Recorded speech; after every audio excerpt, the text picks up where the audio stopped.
qui leur permettent donc de pouvoir profiter du spectacle. Les compositions, les voici. Du côté de Malines, 2 changements dans le 11 de Watervranken. Baker fait son retour de suspension, qui manque son geste. C'est souvent là qu'on est bloqué pour l'instant du côté de Malines. C'est pour trouver cette solution. La tête ici, finalement, l'arrêt de Bostin. Et cette balle file au-dessus. Robskov. Skov encore. Skov qui peut frapper. Et Bostin. Avec la parade à nouveau. Heureusement, Storm avait bien suivi. Mrapti, il n'est pas en position de hors-jeu. Il y a du monde dans le rectangle. Ici le centre peut-être, et c'est goal. Nicolas Storm, ça devait venir de lui. C'est lui qui pour l'instant a mené le danger côté malinois. Une belle phase. Et l'ouverture du score pour les locaux, c'est mérité. Mrapti qui appelle la balle, ça lui arrive pas. Mais finalement Storm a bien suivi. Il trouve tout de même Mrapti. Le débordement.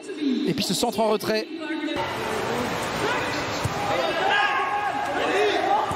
Une équipe de Zult bousculée. Attention, ça arrive chez Storm. Storm, c'est goal. C'est 2-0 pour le KV Malines. Le doublé de Nicolas Storm. À nouveau lui qui vient donc inscrire le 2e but des hommes de Watervranken dans cette première mi-temps. Et superbe passe en profondeur. On va revoir l'assist parfait de Robskov. Ça, c'était dévié.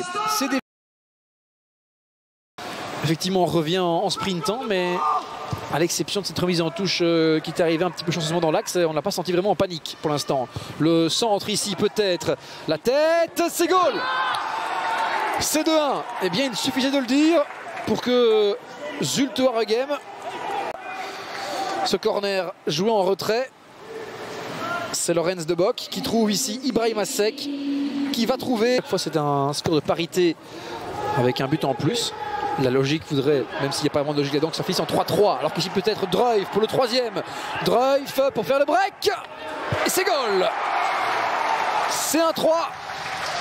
Malines reprend un double avantage. C'est finalement De Bock, il me semble, qui envoie cette balle dans la course du joueur néerlandais. Pour ça, eh bien, il faut espérer arriver en play-off, à moins que de Camargo qui vient heurter sur Louis Bostin, de 22 ans. Mais 2 buts par contre, face à Wasland et face à OHL. Attention ici, peut-être le goal, non, l'arrêt de Bostin. De rejoindre Wolfsburg au mois de janvier, déclarant également qu'il avait eu un coup de fil avec le directeur sportif Marcel Schaffer afin de le rassurer par rapport à cette situation et pour lui dire que le club ne doutait pas de lui, alors que c'est goal. Ça file entre les jambes, ça, de Toulon. Et c'est de nouveau Gianni Bruno. C'est de nouveau Bruno, c'est 3-2. Franks avec Storm. Storm qui parvient à trouver Skov, c'est joliment joué de Camargo. C'est 4-2. Igor de Camargo qui vient donc inscrire son petit but après son manqué il y a plusieurs minutes. Après une très jolie phase de jeu, il vient à nouveau faire le break pour Malines. 4-2. On va revoir. On trouve Storm. Storm qui trouve Robskov. Et puis Skov en un temps pour une 8e place qu'on pourrait encore perdre. Hein. Un nouveau centre. Cette tête et l'arrêt de Toulon. 4-2 donc. Malines qui s'impose à domicile, sans doute ici face à Zulte Waregem, à moins qu'un penalty. Penalty pour Zulte Waregem.